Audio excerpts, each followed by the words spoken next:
Welcome to our tutorial on how to remove text formatting in Gmail on your PC.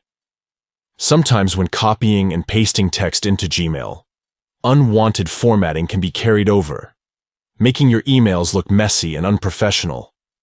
In this tutorial, we'll show you how to easily remove text formatting in Gmail. Let's get started. Step 1. Open Gmail on your PC. Step 2. On the top right corner, click on Settings. This will open a drop-down menu with various options. Step 3. Click on See All Settings.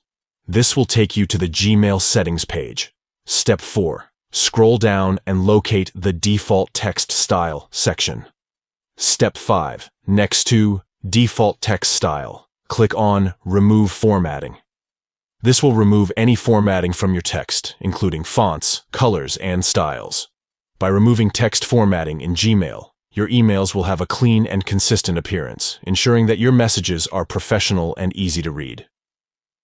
Thank you for watching our tutorial. If you found this information helpful, don't forget to give this video a thumbs up and subscribe to our channel for more useful tutorials on Gmail and other tech-related topics.